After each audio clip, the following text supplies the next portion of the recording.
It is too high. I gotta take this off. Just gotta, I don't need to be dressed up anymore. no big deal. Just like long kind of podcast. Hmm. No, we weren't going full shirtless. Although we could do one like that. Like that might not be a bad idea to get the clicks. Brittany, what's your wife's name again? Christy. Christy. Okay. Brittany and Christy just like text us, hey, like I saw a check for like $3,000 from YouTube in the bank account. Like, what happened? You know, Don't ask questions you don't want to know the answer to. yeah, dude. There's like a small chance I might leave that in, like the clip. I'll see how I'm feeling. It's not even November. No, so Christy and I went to Chicago on Saturday. We went to a comedy show on Saturday Who'd you see? night. We saw they're a YouTube duo called Rhett and Link. Yeah. It was Good Mythical Morning. So we went and saw Good Mythical Morning on tour at the Auditorium Theater in Chicago, and then Sunday morning we raced a triathlon, and I was shaving before we left home, and Christy goes, "Oh, you should keep the mustache and race with the mustache on." I'm like, "I'm not gonna race with a mustache on." Like, she's like, "Oh, please, just do it." She loves the mustache. I'm not the hugest of fans, but so I kept the mustache for the show and the race, but haven't had a chance to shave the rest of it off yet. Is that a quantifiable difference in the water with your mustache? I'm sure it is. I mean, swimmers, you don't see any swimmers with facial hair or any body hair for that matter. But I mean, it's open water, like really my face is the only part of my body that's showing. But yeah, with open water and the chop of the open water, and like I'm lifting my head out of the water every few strokes so that I can sight and see. So it's probably not that big of a difference. It's probably more of a difference on the bike The than. bike? Mhm. That's wild. Yeah, just like the aerodynamics and the turbulent flow that the hair creates, because I know like they've done studies with leg hair, and like hairy legs are much slower than smooth shaven legs, which are much slower than if you wear like aero socks or something like that have specifically designed airflow patterns in them to make you go faster. So it's wild. What if, like, you know how barbers will like cut a fade? What if you like kept it really long here, like PC? I know it's not gonna look great, and then you gradually faded it out, so hopefully you don't look too much like Hitler, but then like so it kind of creates like the front part of a ship on the Yeah, face. yeah. You could be like make an arrow strip of a mustache. Absolutely. Okay. I'm gonna have to try that next time. Perfect. I guess we could start with you and how you traditionally start to structure an off season. Like what are some of your main goals for an off season for most athletes? Like what's kind of ubiquitous across the field? What are some niche things? Like how would you start? Yeah, I mean, starting an off season, I think the first thing that I have my athletes do is like after their key race of the year that they just crushed, hopefully. Um, I have them take at least 1 week completely off of any structured training, possibly two, depending on the distance of the race and how long they've been training for. And I say take time off of structured training, not take time completely off of training, because I actually had an athlete who misunderstood me and what I was saying, because they took 2 weeks completely off of training, and I was like, no, I was saying like take time off of structured training, so like do whatever you want, do what feels good, and not just take 2 weeks off completely of training. So um, Is you taking know 2 weeks off there, is that the worst? Because correct me if I'm wrong, would not the reason for that phase be primarily to drop any fatigue? So like did they really mess up or did they just mess up a little? it's just a little bit, but like when I have the athletes take that time off, like your fitness drops pretty quickly in 2 weeks. And so, if your VO2 max was at 50, it could drop, what is it in 2 weeks, like 20%, which is a lot. And so, you know, building that back up over the course of the off season is tough. But if you still just do a little bit of something, even if it's 30 minutes of walking or running really easy or whatever, is going to be more beneficial than just taking 2 weeks completely off. To just kind of like hold on to some of that fitness. Obviously, that fitness is still going to drop, but just not as rapidly as doing nothing. And it'll feel better once you start back up, because then you're not coming off of 2 weeks of not doing anything. So yeah, I have them do, and I kind of give them guidelines where it's like, okay, the first week we're going to do, you know, no running. Like if they did a marathon, you're not going to do any running for this first week. I want you to, go for a walk, 3 times a week, sleep in, don't wake up, at 5 a.m. for training. Do that at least 2 days a week. You can ride your bike, you can swim as much as you want. No strength training post marathon, because we've got a lot of muscle damage in the legs, and we don't want to exacerbate that. So there are some guidelines that I give them for those things. And then the second week is a little bit more. They can like start running and do at least three runs of 30 minutes, no more than 2 total hours in the week.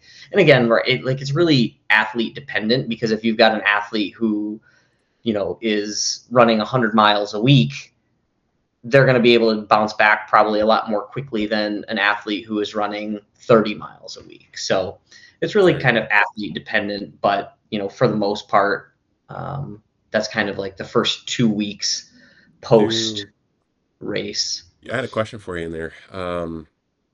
Do Yeah, so you touch on, yeah, no, that was me because you're like, no lifting. And I'm like, no, whatever, bro. Stay small.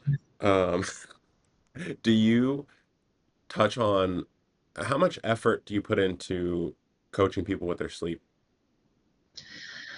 oh, that's a great question. I don't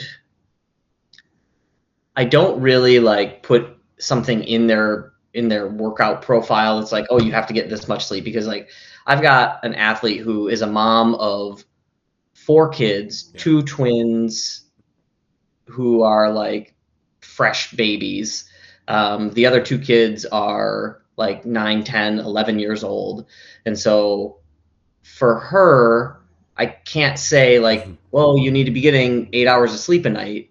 Some nights 4 is good. Yeah. And Do so you, with all my athletes, I tell them, sleep is the best thing that you can do for recovery.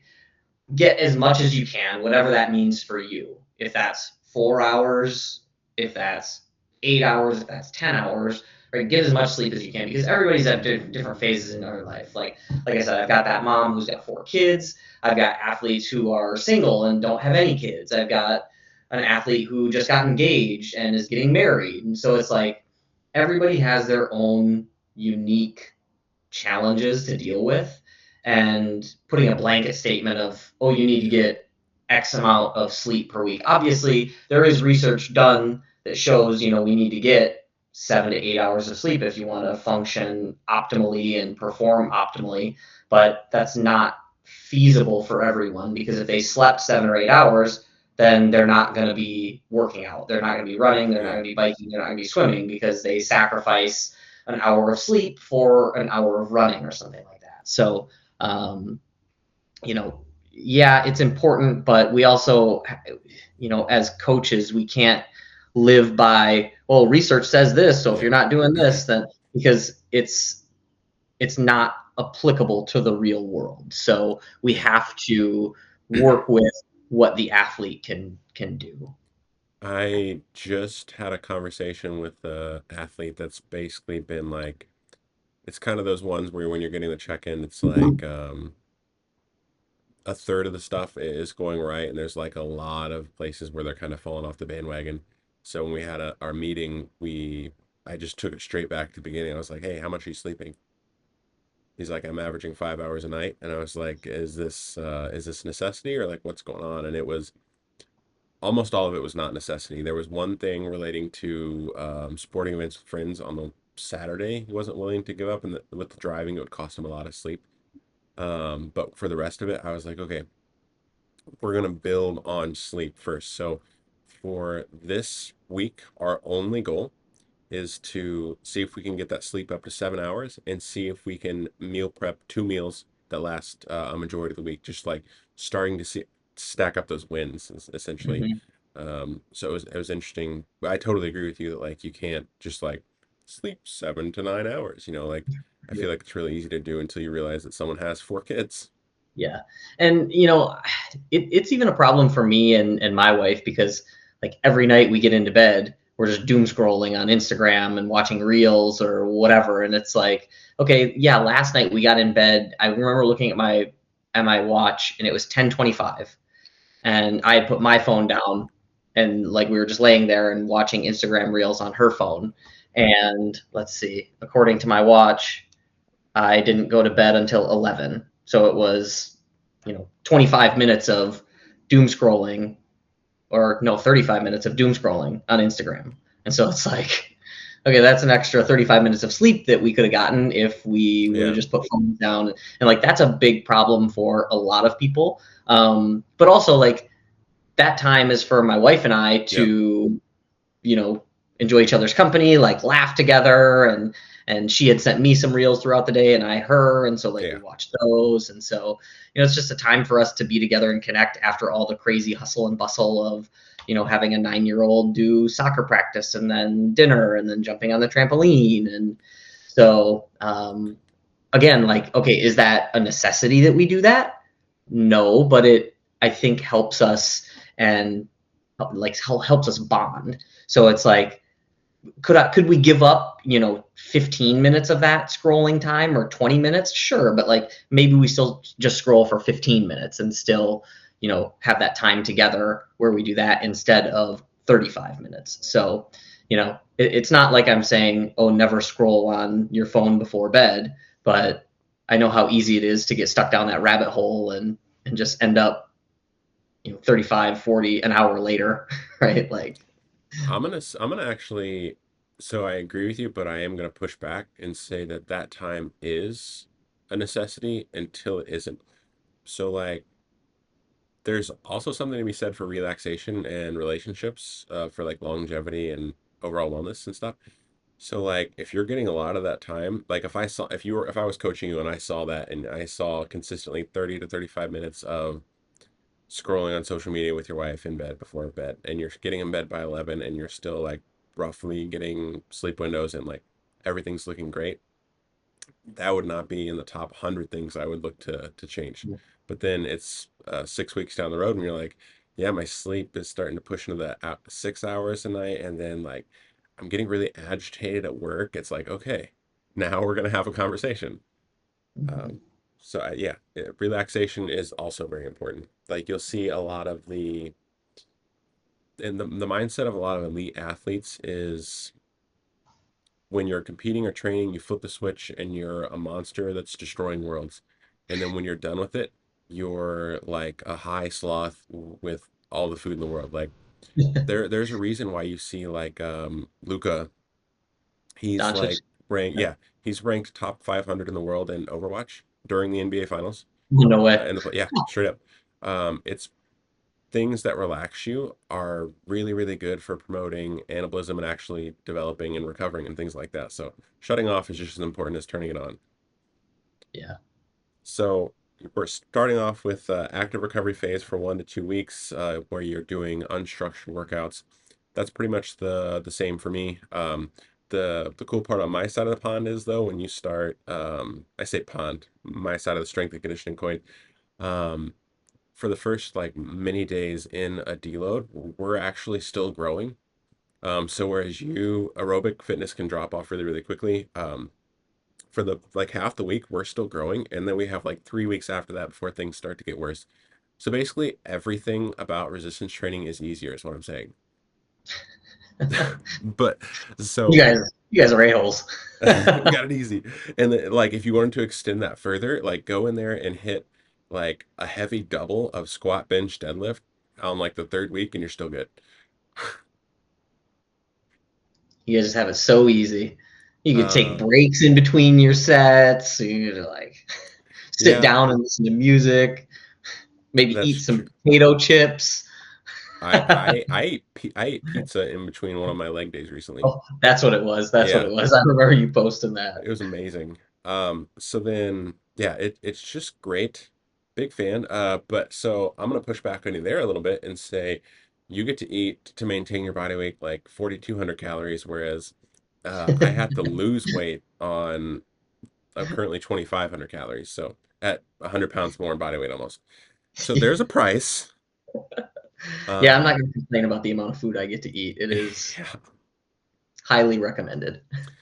So it sounds like the first part of our off season is really similar, and then the the goal of the off season on this side of things really after that is this is where we're going to drive a lot of our physiological adaptations. So it's lower specificity, more volume, usually starting with a muscle growth phase. So like we're gonna stick to like the bread and butter that's gonna make you better at a lot of things. So like pushing things, pulling things, squatting, and hip hinging for a lot of volume, putting on a good amount of muscle mass depending on how much you need it.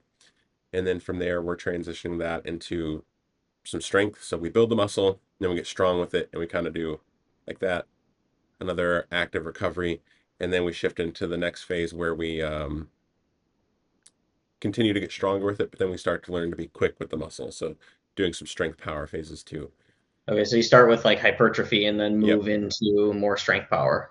Yeah, absolutely. And the volume is very, very high, and then it gradually tapers off as we get closer to our season, and that's inverse because specificity goes up. So like your training in week one or week two of the off season is going to look like almost like bodybuilding. And then it's gradually going to start putting you into more generalizable strength and then a little bit more specific power. And then by the time you're in your preseason, which I know is a different conversation, that's when your lifting is going to look like, oh yeah, he's lifting for golf. We're kind of laying the road, the foundation to get there. Yeah. Yeah, it's pretty similar for us. One thing I want to touch on because I know we talked about sleep and off season, but like off season is also a great time to work on sleep, right? Like to get more sleep and catch up on sleep because if you're not training as much in those 2 weeks, whatever, after your competition, you should be able to sleep more theoretically, right? Like unless you're packing your day full with other things, which Fortnite. tends to happen, right? But yeah, for the majority of the off season for us in the endurance world is just volume. It's nothing really hard. It's just about building volume and volume and volume, and obviously like progressively increasing that volume over the course of the off season, and then as the season approaches and like preseason, again same thing, the volume starts to taper off and the specificity and intensity start to increase. So we'll add in things, intervals and more race pace efforts or threshold type work. But even in the off season, I guess I still do a few like touches where we'll do strides. If you're a runner, you probably know what strides are, but strides are essentially over the course of 20-ish seconds, you build your speed from like an easy jog to about like 5K to 1 mile pace. It's not like an all-out sprint, but every 10 steps or so. So for me, it takes 64 steps for 20 seconds. So every 10 seconds, I go from easy to aerobic to tempo to threshold to 5K or to 10K to 5K and then 1 mile pace. So over that 64 steps, every 10 steps, I'm changing and getting faster and faster and faster. So it's just like building into it. And you only do that for 20 seconds. You take 40 seconds of like really, really, really easy jog. We call it the granny shuffle, where you're just kind of like, and then do that, 3, 4, 5 times during a workout or at the end of a workout. And I say workout, a run, not a real workout, but yeah, just to keep the neuromuscular system firing and it it feels better after you do it, because then it feels like it prevents you from getting flat and having no like spring in your step. Because if all you're Keeping the doing is skill. slow running, yeah, if all you're doing is that slow running, then you're gonna feel flat. And so yeah, it keeps that skill, keeps that speed. Um, but yeah, for the most part, off season is just about building endurance. I'll have my athletes do a lot of run walks so that we can do more total volume while keeping the heart rate down. So it'll be typically it's like a 9-minute run, 1-minute walk, and the run is still at a pretty easy pace, but then they walk, bring their heart rate down, because especially after we come off of those first 2 weeks, their heart rate's going to be elevated for any intensity that they're running at. And so, instead of being at 140 for the easy portions, they might be at 150. And so we don't want them to spend, the entire hour at 150. So we have them walk, get that heart rate down so that the average comes down to closer to that 140 ish. So I yeah, feel just a like lot. I feel like the difference in our stuff is your training is also to a degree the sport. So that I feel like that makes it hard to get completely away from it because like when I Yeah. talked about like the active rest and the lifting being of a volume and the specificity that's not close to the sport, I was still there was an underlying assumption that I didn't voice, which is that we're still going to be doing low fatiguing sport practice. So like I'm literally on a deload week right now. And yesterday I went in and I chipped and putted for 10 minutes each because there's no fatigue brought about by Hmm. that. Still training the skill. And then like today I'm doing like 2 sets of push pull legs like at like half volume, half load. So just literally like going through the motions like a warm up. But prior to that, I'm probably going to take like 20, like 60% 7 iron swings just to like keep the skill grooved. So I could see that being a little bit different because your training is also your sport. Yeah, and it's especially hard for people to actually take it easy, because they're like, oh, I normally do my easy stuff at this pace. So they do that even during the off season when their fitness isn't as high and their heart rate is then higher. And so then they're in a different physiological zone than they really want them to be. And so they're not getting the adaptations that we're going for. And then it's like, I have to be like, hey, slow down, calm your roll. Um, and so yeah, it's really hard because, like you said, the training is the sport. Yeah. Yeah, I feel like that makes it a lot more difficult in that regard. Hmm. Um, okay, so it sounds like then the phases moving into preseason are really, really similar. What would you say is like your mission statement, like billboard goal for the off season? Like I'm driving down the road and it says Todd's off season. What are we getting? What's our goal? Yeah, build volume and resiliency, really. I guess establish consistency. So if I had three things, it would be build volume, build resistancy, and establish consistency. Consistency is the main thing that you can do to be a successful endurance athlete. The most successful endurance athletes are training 40, 50 hours a week. Obviously, that's not reasonable for most people, but typically the more volume that you can put in, the better you're going to be as an endurance athlete.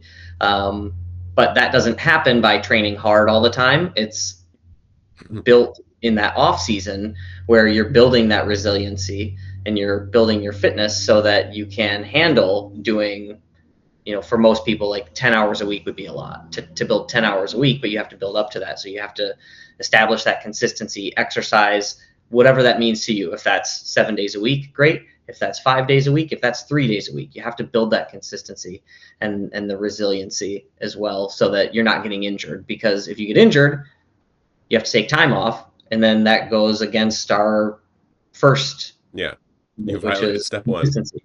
Right. So, I've worked with athletes who in the past were injured like their entire collegiate career as a collegiate runner, and then we started working together and running 1 to 2 minutes slower per mile for their easy runs, and they haven't suffered a severe injury since we've been working together, and it's been 2 or 3 years now, and they've qualified for the Boston Marathon and run PRs and marathons and half marathons. And so like it's just about establishing that consistency first of all, and then building that resiliency, so that they can continue to train and put in that volume. Because endurance exercise is not like strength training. So you can correct me if I'm wrong on after I finish here, but with endurance exercise, the adaptations that are made don't happen in 8 to 10 weeks like some hypertrophy starts to occur.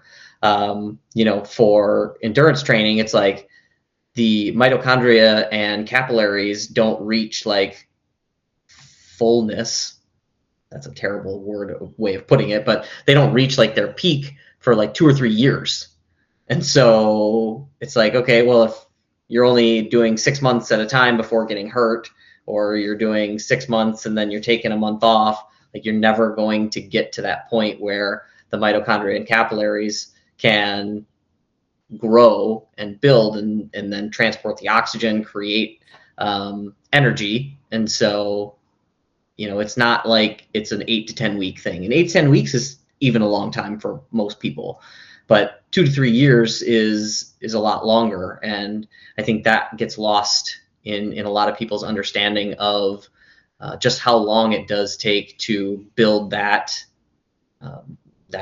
consistency with endurance training. It's not just a 1 year thing. Like I Yeah. haven't taken a day off of training since 2018, and it's because I was on a flight back from the World Championships in Australia, and the day didn't exist. So like we lost so much time in the air that there was no Saturday, and so we left on Todd was Friday and running came back and back. forth on the plane. I actually was. I wasn't running, but the plane was so big that it had stairs in the back, and so I went to the back of the plane and just walked up and down the stairs for like 30 minutes just to move. Um, Holy crap. so so um, yeah, like and I'm not saying you should never take a day off. Like there is definitely a time and a place for a day off. And when I say I've worked out every day for, since You have easy 2018, days. it's more so like walking Yep. is my quote unquote workout for the day, or riding my bike at 100 watts, which is really, really easy for me, or Yeah. going for a jog with my wife at 10-minute mile pace. So it's like I take active recovery days. I don't take complete rest days. Yeah. There's yeah, you talk about consistency. That's just true pretty much in any sport in life. There's a Alex Hormozy quote that I love. There's no silver bullet, there's just 1,000 golden BBs. Um, yeah, so it's that literally so many things like in life are related to that, and I kind of take that to heart. I actually want to get like golden airsoft pellets in a jar and pretend those are my BBs and just like put them in as like a visual. I Nice. haven't got there yet, but and then you talked about how these adaptations take years for you, and there's two ways that those adaptations take that long for either sport on my side of things or hypertrophy. I like to think about it as like you're watching a YouTube bar, and at the bottom, have you ever seen it like you're playing here and you see it buffer ahead of you, and it keeps Mhm. going like this? Yeah. So the buffering bar ahead of you is one of two things in this analogy. The first is it's called preparatory hypertrophy. Essentially, the longer you spend in a muscle building phase, especially if you're in a caloric surplus, your body is actually paving the road to grow muscle in the future, which is why Mm, you grow a little bit on your deload actually too. So the longer you spend in that phase, the kind of the more of that construction preparatory roadmap you've put out in front of you. mm, So stacking week on week on week on meso on meso on meso is what's actually going to do it for you. And then once you get to the end of that surplus, you do a cut that gets you a little bit leaner each time. And then if you never actually complete that phase, you never get to realize that roadmap. You never actually get to realize the cut. So mm, you don't get as big as you could. You don't get as lean as you could. And then you wonder why you look the same after a year. And then sports skill is kind of like that too. I think of it like a floating window almost. You get better, you get better, you get better, you get better, but lagging behind it is like a baseline that you'd fall to. Like Tiger Woods, outside of health issues, could not touch a golf club for 2 years pick up a golf club for the first time and go out there and shoot probably par. Like, because his window is so high that his skill His floor baseline isn't is, exactly is so much higher. So like those 1,000 golden BBs over the course of years is what you need to put together to move your floor or skill floor up, but then also allow your body to adapt. Well, in terms of physique in the first analogy,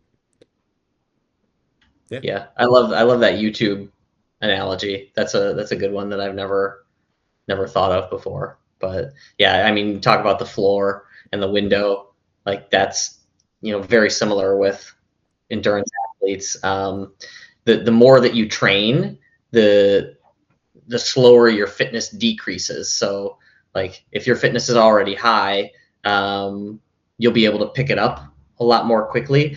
yeah, Now, it's kind of like a catch-22 though, because right, like if your fitness is really high, but then you take a few weeks completely off, you just have more room to decrease. yeah, So if your VO2 max is 70 versus your VO2 max is 50, your VO2 max has a lot greater way to drop, but you can regain that fitness much more quickly the higher that your fitness level is. So yeah, it's kind of like what is your baseline, what is your floor, and then you're able to just get back there more quickly.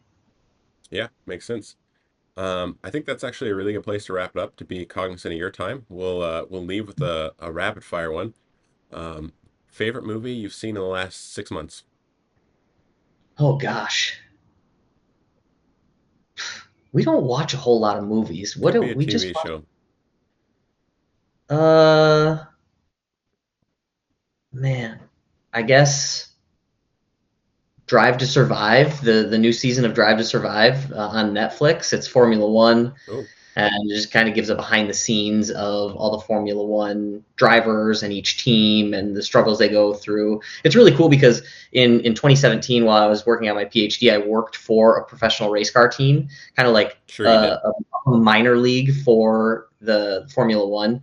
And I got to do testing on the guys like at the track, and we had them wear a harness to track body temperature, core temperature, breathing, heart rate, all of these different physiological functions. And then after they got in and out of the car, because this was like a partner style thing, not like F1, but it was a partner style where one driver would do a stint in the car and then the other driver would do a stint, and we would take lactate levels.